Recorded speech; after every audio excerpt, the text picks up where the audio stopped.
जय हिंद साथियों। सीजीआर के ऑनलाइन प्लेटफॉर्म पर आप सभी का स्वागत है। और मेरा नाम है आयुष दुबे और हम पर्यावरण विषय को पढ़ रहे हैं। पर्यावरण विषय में अभी जो हमने टॉपिक को पढ़ा है, एक बार उनके बारे में चर्चा करते हैं। अभी तक हमने कौन कौन से टॉपिक को पढ़े हैं। तो देखिए, विषय की शुरुआत हमने बेसिक्स से की थी, थोड़ा सा बेसिक्स को समझा था। और बेसिक्स को समझने के साथ हमने इंडेक्स पर काम किया था कि हम क्या क्या पढ़ने वाले हैं। ठीक है। फिर हमने प्रमुख दिवस के बारे में पढ़ा है, पर्यावरण से संबंधित प्रमुख दिवस कौन कौन से हैं। ठीक है। प्रमुख व्यक्तित्व के बारे में पढ़ा है, कौन कौन से व्यक्ति हैं जो पर्यावरण से संबंधित हैं, है ना। उनके उनके उपनाम के बारे में पढ़ा है। टाइगर मैन ऑफ इंडिया किसे कहते हैं, forest man of India. Forest man of India हमने नहीं पढ़ा था, वो यहाँ पे लिख देता हूँ मैं। Forest man of India, forest man of India किसे कहा जाता है, जाधव पायेंग को कहा जाता है। जाधव पायेंग क्या कहलाते हैं, फॉरेस्ट मैन ऑफ इंडिया कहलाते हैं। ठीक है। फिर हमने पढ़ा था संस्थानों के बारे में। अलग अलग संस्थान जो हैं, जो पर्यावरण से संबंधित काम कर रहे हैं, चाहे वो राष्ट्रीय स्तर पर हो या अंतर्राष्ट्रीय स्तर पर हो। जैसे कि IUCN हो गया, UNEP हो गया, NEERI नीरी हो गया। तो इस तरह के संस्थानों के बारे में हमने पढ़ा था।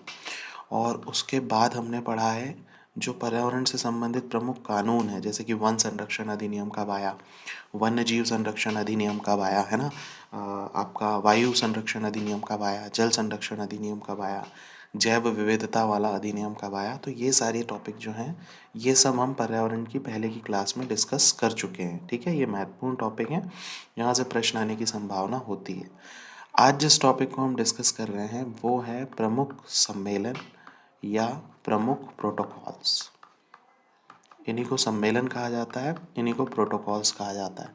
तो पर्यावरण से संबंधित राष्ट्रीय या अंतर्राष्ट्रीय वो सम्मेलन कौन कौन से हैं जो अलग अलग देशों में आयोजित हुए हैं और जिनका बड़ा इम्पैक्ट हुआ है पर्यावरण में, है ना, वो सम्मेलन या प्रोटोकॉल्स कौन कौन से हैं। तो सबसे पहले नंबर पर अगर मैं देखूं तो एक प्रोटोकॉल होता है जेनेवा प्रोटोकॉल। ये 1925 में स्विट्ज़रलैंड में हुआ था। देखिए, हमें यही याद रखना है, स्विट्ज़रलैंड। देखिए, हमें तीन चीज़ें याद रखना है। हमें इसका सन याद रखना है कि कब हुआ, ये कहाँ हुआ, और इसका नाम क्या है और ये किससे संबंधित है। तो जिनेवा सम्मेलन ये था, जिनेवा प्रोटोकॉल। और ये बेसिकली किससे संबंधित है, तो ये जैविक हथियार, रासायनिक व जैविक हथियार से संबंधित है।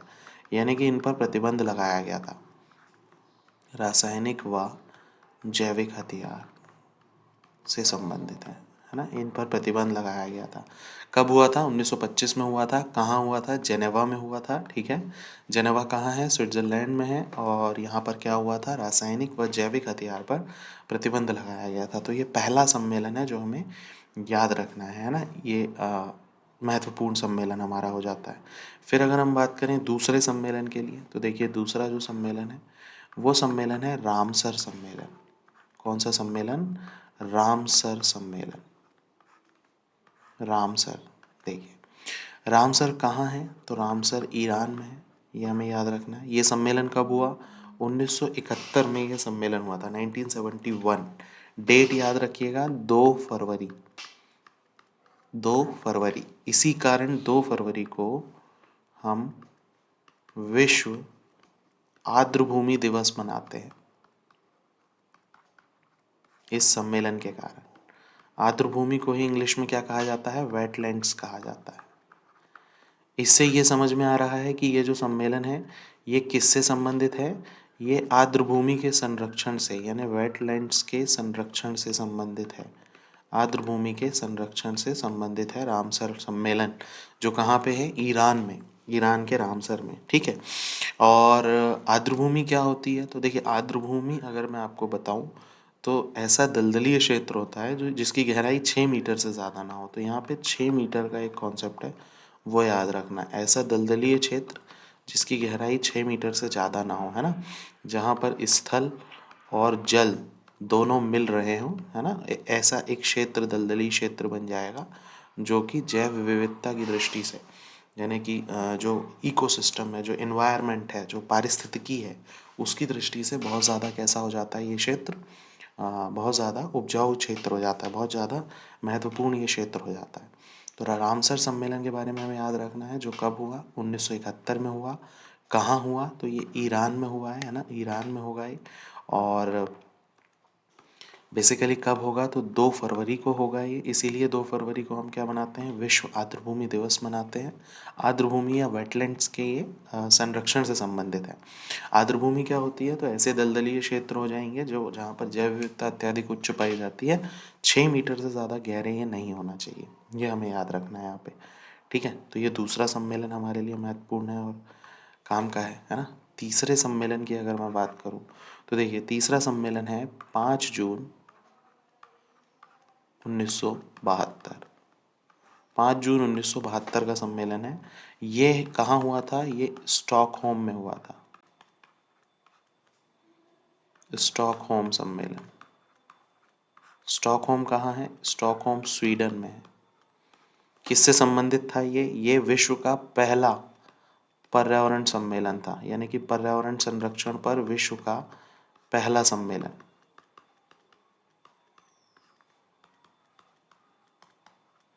5 जून 1972 कहाँ हुआ, स्टॉकहोम में हुआ था बेसिकली।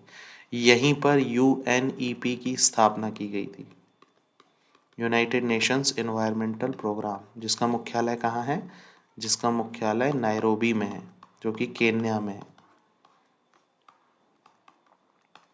और इसी दिन से अगर हम बात करें 5 जून से ही हम क्या मनाते हैं, विश्व पर्यावरण दिवस। एक प्रश्न मुझे पहले कहीं मिला है किसी टेस्ट सीरीज में या किसी एग्ज़ाम में, कि हमने विश्व पर्यावरण दिवस को किस तारीख से बनाना शुरू किया है। तो अगर हम यहाँ 5 जून देखें तो 1972 में तो स्थापना हुई होगी, यानी कि हमने बनाना कब शुरू किया, 1973 से हमने पर्यावरण दिवस को मनाना शुरू किया। ठीक है, तो ये हमें याद रखना है। स्टॉकहोम सम्मेलन किससे संबंधित था, ये बेसिकली ओवरऑल पर्यावरण यानी कि संपूर्ण पर्यावरण की सुरक्षा से संबंधित है ना। इसमें ऐसा कुछ विशेष किसी उसका ध्यान नहीं है, मतलब ये संपूर्ण पर्यावरण की रक्षा, संपूर्ण पर्यावरण की रक्षा से संबंधित।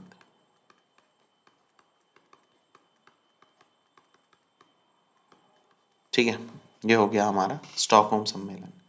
आगे बढ़ते हैं अगले सम्मेलन के लिए। तो एक देखें, एक 1973 का सम्मेलन है जो महत्वपूर्ण है हमारा। सीक्वेंस कौन सा है हमारा, चौथे नंबर का। चौथे नंबर पे एक सम्मेलन है 1973 में हुआ था ये। इसका नाम है CITES, साइट्स। इसका फुल फॉर्म ही पूछा जा सकता है।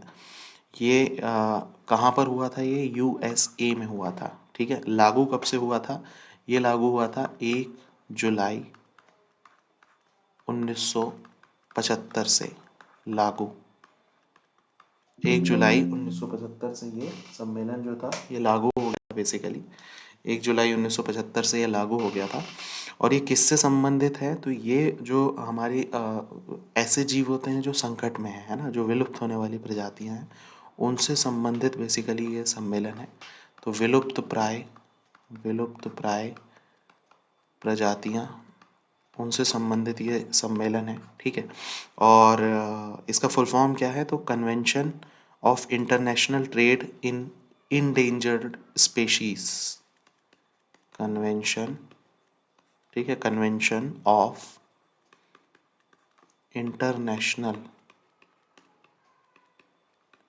इंटरनेशनल ट्रेड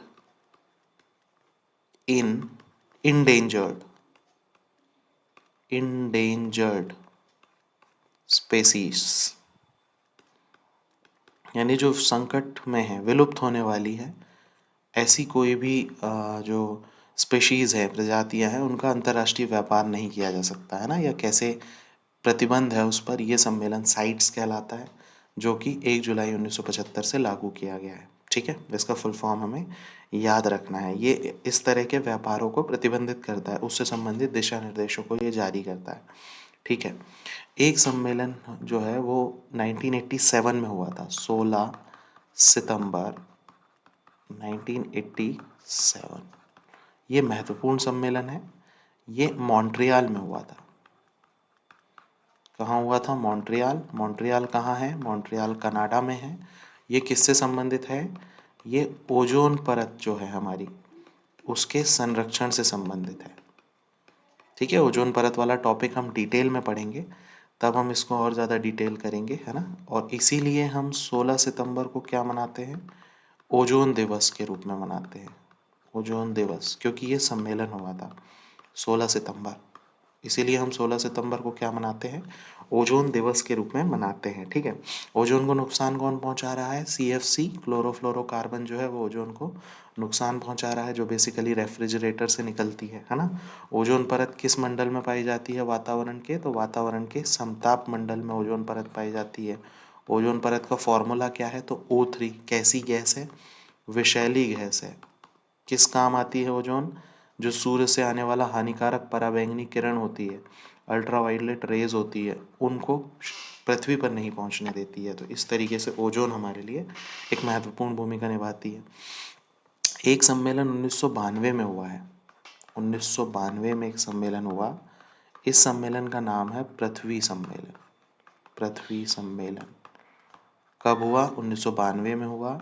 कहाँ हुआ, तो ये ब्राज़ील में हुआ था। ब्राज़ील का एक बड़ा शहर है रियो डी जेनेरियो, ब्राज़ील में ये सम्मेलन हुआ था। ठीक है, 1992 में। इसी को पृथ्वी सम्मेलन भी कहते हैं। ये भी किससे संबंधित है, ये जलवायु परिवर्तन से संबंधित है। ठीक है। इस सम्मेलन की सबसे खास बात मैं आपको बता रहा हूँ, इस सम्मेलन के बाद क्या हुआ कि विभिन्न देशों ने ये डिसाइड किया कि अब वो लगातार बैठक करेंगे पर्यावरण से संबंधित मुद्दों पे। और ये बैठक जो होती है, ये बैठक COP कहलाती है, कॉप कहलाती है ना। इसको इंग्लिश में कहते हैं कॉन्फ्रेंस ऑफ पार्टीज। मतलब बहुत सारी जो पार्टीज हैं, देश हैं, वो आपस में बैठक कर रहे हैं। तो तब से लेकर अभी तक लगातार कॉप की बैठकें होती है, लगातार कॉप हो रहा है। तो ये पृथ्वी सम्मेलन जो है बेसिकली ये महत्वपूर्ण हो जाता है 1992 में। ठीक है। और इसकी जो बैठक है वही क्या कहलाती है, कॉप कहलाती है। कहाँ हुआ था, रियो डी जेनेरियो में, ब्राज़ील में हुआ था। ठीक है। जलवायु परिवर्तन से ये बेसिकली सम्मेलन है पूरा का पूरा। और एक अंतिम महत्वपूर्ण सम्मेलन जो है वो 1997 का है, जो जापान में हुआ था। और जापान के शहर का नाम है क्योटो। तो क्योटो सम्मेलन ये कहलाता है। और ये किससे संबंधित है, ये बेसिकली जो ग्लोबल वार्मिंग है उससे संबंधित है। ग्लोबल वार्मिंग, जो वैश्विक तापमान बढ़ रहा है उससे संबंधित है। ठीक है। तो 1997 का जो हमारा सम्मेलन है वो किससे संबंधित है, वो जो वैश्विक तापमान बढ़ रहा है उससे संबंधित है। तो ये सारे सम्मेलन जो है हमारे लिए महत्वपूर्ण है। ठीक है। एक बार इन पर नज़र हम डालेंगे, कौन कौन से सम्मेलन हमने पढ़े। देखिए, सबसे पहला हमने पढ़ा 1925 का जो स्विट्ज़रलैंड का जेनेवा सम्मेलन है ना, जैविक हथियारों के बारे में। रामसर सम्मेलन जो ईरान में हुआ था, आर्द्रभूमि के संरक्षण के बारे में। 5 जून 1972 में स्टॉकहोम सम्मेलन हुआ था, संपूर्ण पर्यावरण के बारे में। ठीक है। साइट्स एक कन्वेंशन है बेसिकली, जो कि अंतर्राष्ट्रीय व्यापार के बारे में नियमावली बनाता है। 16 सितंबर 1987 को एक सम्मेलन हुआ जो कि मॉन्ट्रियल प्रोटोकॉल कहलाता है, ओजोन परत के संरक्षण से संबंधित है। 1992 में पृथ्वी सम्मेलन हुआ, इसकी बैठक COP कहलाती है, कॉन्फ्रेंस ऑफ पार्टीज कहलाती है। और फिर 1997 में वैश्विक तापमान या ग्लोबल वार्मिंग से संबंधित एक सम्मेलन हुआ जो जापान में हुआ है ना, जिसे क्योटो प्रोटोकॉल कहा जाता है। तो ये सारे सम्मेलन जो हैं एग्ज़ाम पॉइंट ऑफ व्यू से हमारे लिए महत्वपूर्ण है। इनके सन हमें याद रखना है और कौन सा किस विषय से संबंधित है ये हमें याद रखना है। मुझे उम्मीद है आपको ये लेक्चर समझ में आया होगा। इस लेक्चर को हम यहीं पर समाप्त करते हैं। जय हिंद, जय भारत।